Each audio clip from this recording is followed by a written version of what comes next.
말씀은 사무엘하 2장 12절에서 32절까지의 말씀입니다. 사무엘하 2장 12절에서 32절까지의 말씀 한 절씩 교독하시고 마지막 절 함께 보도록 하겠습니다. 넬의 아들 아브넬과 사울의 아들 이스보셋의 신복들은 마하나임에서 나와 기브온에 이르고 스루야의 아들 요압과 다윗의 신복들도 나와 기브온 못가에서 그들을 만나 함께 앉으니 이는 못 이쪽이요 그는 못 저쪽이라. 아브넬이 요압에게 이르되 원하건대 청년들에게 일어나서 우리 앞에서 겨루게 하자. 요압이 이르되 일어나게 하자 하매 그들이 일어나 그 수대로 나아가니 베냐민과 사울의 아들 이스보셋의 편에 12명이요 다윗의 신복 중에 12명이라. 각기 상대방의 머리를 잡고 칼로 상대방의 옆구리를 찌르매 일제히 쓰러진지라. 그러므로 그곳을 헬갓 핫수림이라 일컬었으며 기브온에 있더라. 그날의 싸움이 심히 맹렬하더니 아브넬과 이스라엘 사람들이 다윗의 신복들 앞에서 패하니라. 그곳에 스루아의 아들 세 아들 요압과 아비새와 아사엘이 있었는데 아사엘의 발은 들노루같이 빠르더라. 아사엘이 아브넬을 쫓아 달려가되 좌우로 않고 아브넬의 뒤를 쫓으니 아브넬이 뒤를 돌아보며 이르되 아사엘아 너냐 대답하되 나로다.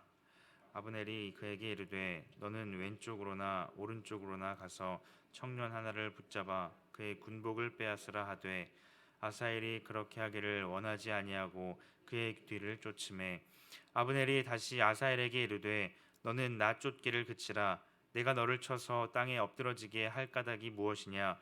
그렇게 하면 내가 어떻게 내 형 요압을 대면하겠느냐 하되 그가 물러가기를 거절하매 아브넬이 창 뒤끝으로 그의 배를 찌르니 창이 그의 등을 꿰뚫고 나간지라. 곧 그곳에 엎드려져 죽음에 아사엘이 엎드려져 죽은 곳에 이르는 자마다 머물러 섰더라. 요압과 아비새가 아브넬의 뒤를 쫓아 기브온 거친 땅의 길가 기아 맞은 쪽 암마산에 이를 때에 해가 졌고 베냐민 족속은 함께 모여 아브넬을 따라 한 무리를 이루고 작은 산 꼭대기에 섰더라. 아브넬이 요압에게 외쳐 이르되 칼이 영원히 사람을 상하겠느냐? 마침내 참혹한 일이 생길 줄을 알지 못하느냐? 내가 언제 무리에게 그의 형제 쫓기를 그치라 명하겠느냐? 요압이 이르되 하나님이 살아계심을 두고 맹세하노니 내가 말하지 아니하였더라면 무리가 아침에 각각 다 돌아갔을 것이요 그의 형제를 쫓지. 요압이 나팔을 불매 온 무리가 머물러 서고 다시는 이스라엘을 쫓아가지 아니하고 다시는 싸우지도 아니하니라. 아브넬과 그의 부하들이 밤새도록 걸어서 아라바를 지나 요단을 건너 비드론 온 땅을 지나 마하나임에 이르니라. 요압이 아브넬 쫓기를 그치고 돌아와 무리를 다 모으니 다윗의 신복 중에 19명과 아사엘이 없어졌으나 다윗의 신복들이 베냐민과 아브넬에게 속한 자들을 쳐서 360명을 죽였더라. 함께 보겠습니다. 무리가 아사엘을 들어올려 베들레헴에 있는 그의 조상 묘에 장사하고 요압과 그의 부하들이 밤새도록 걸어서 헤브론에 이른 때에 날이 밝았더라. 아멘. 사울 왕이 죽고 두 왕이 세워졌습니다. 어제 살펴봤던 것처럼 한쪽은 다윗이었으며 다른 한쪽은 이스보셋이었습니다. 다윗은 어떻게 왕으로 세워졌습니까? 먼저 하나님의 뜻을 구하는 일부터 시작하였습니다. 당연하게 흘러갈 수 있었던 상황이었지만 다윗은 하나님께 물었고 하나님의 말씀에 순종하여서 기름 부음을 받아 왕으로 세워졌습니다. 하지만 반대편에 있는 이스보셋은 어떻게 세워졌습니까? 군대 장관이었던 아브넬에 의해서 왕으로 세워졌습니다. 즉 사람의 힘으로 사람의 권력으로 왕이 세워졌습니다. 전혀 다른 두 왕국이 세워진 것이죠. 오늘 본문은 두 양편에 있는 이 군대들의 싸움이 있었음을 말씀하고 있습니다. 먼저 이스보셋 쪽에 있는 이 아브넬 장관이 있다면 그 반대편에는 요압 장군이 있었습니다. 이 두 진영의 사람들이 각각 한 곳에서 만나게 되었습니다. 그 땅에 왜 왔는지 어떤 목적을 가지고 왔는지 정확하게 알 수는 없지만 그 땅을 정탐하고 그 땅을 점령함으로 자신들의 세력을 점점 키워나가기 위해 그 땅에 모였을 것입니다. 그 땅의 이름은 기브온이었습니다.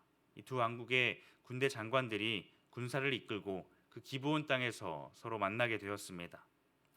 그들이 만나서 할 수 있고 또 해야만 하는 가장 좋은 그림은 서로 화합하고 서로 함께 하나님의 나라를 세워가는 일에 힘썼어야 했습니다.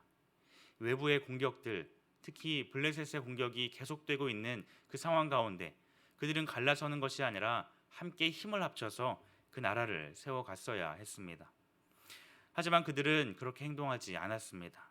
누가 이스라엘을 차지할 것인가, 누가 더 많은 권력을 가지고 그 나라를 다스릴 것인가, 그 목적에만 혈안이 되어 있었습니다. 그래서 힘 겨루기를 할 뿐이었습니다. 그런데 정작 오늘 본문에는 두 왕이 등장하지 않습니다. 그렇게 그들은 왕이 없이, 왕의 명령이 없이 자신들의 생각과 자신들의 판단으로 힘 겨루기를 하게 되었습니다. 양쪽에서 12명의 사람이 나왔습니다.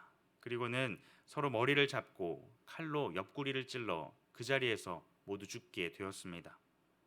결국 서로 피를 보고 사람들이 죽게 되었습니다. 이 일이 있고 난 이후에도 전쟁은 계속되었습니다. 17절에 보면 그날의 싸움이 심히 맹렬하였다라고 말씀하고 있습니다. 전쟁은 아주 치열하고 잔인했습니다. 이 전쟁은 다윗의 사람들이 점점 이기게 되었습니다. 다윗의 군대 장관이었던 요압의 동생 아사엘은 발이 빠른 자였다라고 오늘 본문은 말씀합니다. 이 아사엘은 이스보셋의 군대 장관이었던 아브넬을 뒤쫓기 시작했습니다. 저 아브넬 장관을 잡고 이 다윗이 속한 이 군대가 하나님께서 기뻐하시는 그 나라가 되기 위해서 사람을 죽이고 피를 흘려야겠다라고 스스로 생각하고 판단하여 홀로 쫓게 되었습니다. 그런데 결국 아브넬은 뒤쫓아오던 이 아사엘을 칼로 찔러 죽게 하였습니다. 그리고는 전쟁이 일단락되었습니다. 상황을 보면 참으로 비참하지 않을 수 없습니다. 하나님 나라의 백성들, 한 민족들이 서로 칼을 들고 서로 죽이는 모습을 보게 됩니다. 서로 힘을 합쳐서 하나님 나라를 세워가야 하지만 그들은 그렇게 행동하지 않았습니다. 두 군대 장관은 서로 생각하기를 자신이 속한 이 영역이 영토가 확장이 되면 자신들의 권력도 상승할 것이라고 생각하였습니다. 요압과 아브넬은 철저하게 자신의 이익만을, 자신의 그 상황만을 바라보며 생각하였고 판단하였습니다. 어떻게 하면 자신이 더 높은 자리, 어떻게 하면 자신이 더 많은 이득을 볼 수 있을지를 생각하고 행동한 것이죠. 그래서 한 민족, 서로 피를 흘리면 안 되는 민족들끼리 서로 죽이며 자신의 동생까지 잃고 만 것입니다. 오늘 본문에서 살펴볼 수 있는 특이한 점은 오늘 본문에는 하나님이 등장하지 않는다는 것입니다. 하나님에 대한 간구의 모습도 없고 하나님께서 어떠한 말씀도 어떠한 명령도 하지 않으셨습니다. 오늘 본문 앞서서 어떤 모습이 나왔습니까? 다윗의 모습이 나왔습니다. 다윗은 하나님의 뜻을 구하는 자였고 하나님의 그 말씀에만 순종하여서 그 나라를 세워가고자 하였습니다. 그런데 그 모습을 지켜봤던 이 군대 장관은 그 모습을 전혀 잊은 채 자신의 생각만으로, 자신의 뜻만으로 행동하였습니다. 하나님께서 말씀하지 않으시고 간섭하지 않으시고 그 어떠한 간구도 없는 상황 가운데에서 스스로 전쟁을 만들어냈으며 자신의 이익만을 생각하며 살아갑니다. 하나님 나라는 그렇게 세워가지 않습니다. 그렇게 세워지는 나라가 아닌 것이죠. 영토가 확장되고 힘과 권력이 세워진다고 그 나라가 세워지는 것이 결코 아닙니다. 이 땅에 오신 예수님께서는 하나님 나라를 어떻게 세워가셨습니까? 예수님께서는 자신을 희생하심으로써 그 나라를 세워가셨습니다. 십자가에 달리심으로 그 나라를 세우신 것이죠. 우리는 계속해서 서로를 피 흘리게 하지만 예수님께서는 자신이 홀로 피를 흘리셨습니다. 피를 흘리지 않으셔도 되는 분, 피를 흘리시면 안 되시는 분이 자신께 십자가에서 자신을 내어주심으로, 피를 흘리심으로 이 땅에 평화를 주셨습니다. 사랑하는 성도 여러분, 우리 가운데 이러한 모습이 있어야 하지 않겠습니까? 하나님의 일을 한다고 하면서, 하나님을 사랑한다고 하면서, 그 나라를 세워간다고 하면서 내 욕심과 내 이익만을 앞세워서 하나님의 나라를 할 수는 없는 것입니다. 예수님의 십자가를 바라봅시다. 예수님께서 십자가에서 흘리신 그 피를 바라보며 우리 또한 그 이름으로 하나님 나라를 세워갈 수 있습니다. 하나님의 이름으로 누군가를 위해 좋은 일을 하라. 갓 프로젝트를 기억하면서 우리의 희생과 그 사랑을 실천할 수 있는 우리 모두가 될 수 있기를 바랍니다. 나에게 여유가 있고 나에게 상황이나 시간적으로 또 물질적으로 여유가 있기 때문에 이 일을 할 수 있는 것이 결코 아닙니다. 내가 헌신하고 내가 희생할 때에 하나님께서는 우리의 그 모습을 통하여서 하나님 나라를 이루어 가실 것입니다.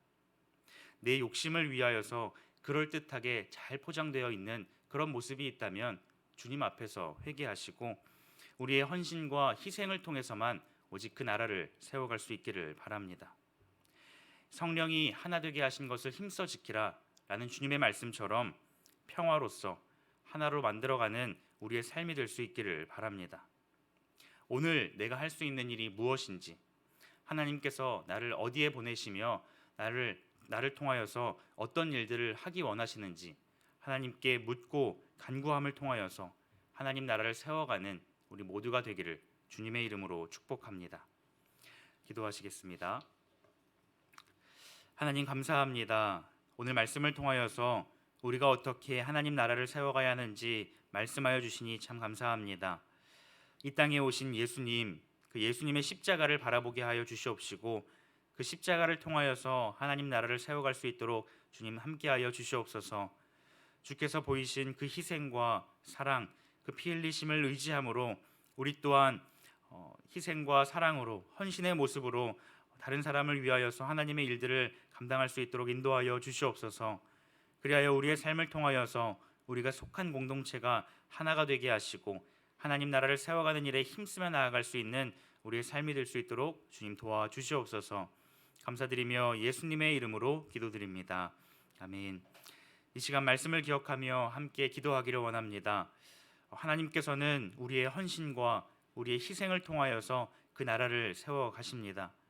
하나님, 우리의 삶이 십자가를 바라보는 삶이 되게 하시고 그 희생과 사랑을 본받아서 우리 또한 오늘 하루의 삶 가운데에서 그 사랑을 실천하며 나아갈 수 있는 삶이 되게 하여 주시옵소서. 함께 기도하시고 특별 새벽 기도회가 있습니다. 주님, 이 가운데 많은 성도들 보내주셔서 기도하게 하시고 또 그날을 우리가 기대하며 기도로 준비할 수 있는 시간들이 될 수 있도록 함께하여 주시옵소서. 새생명 축제를 위해 준비하는 이 갓 프로젝트를 통하여서 하나님의 일들을 하게 하시고 주님께서 그 나라를 하나님께서 기뻐하시는 모습으로 세워 주시옵소서. 이 시간 함께 기도하시고 개인의 기도 제목을 가지고 하나님 앞에 나아가도록 하겠습니다. 기도하시겠습니다.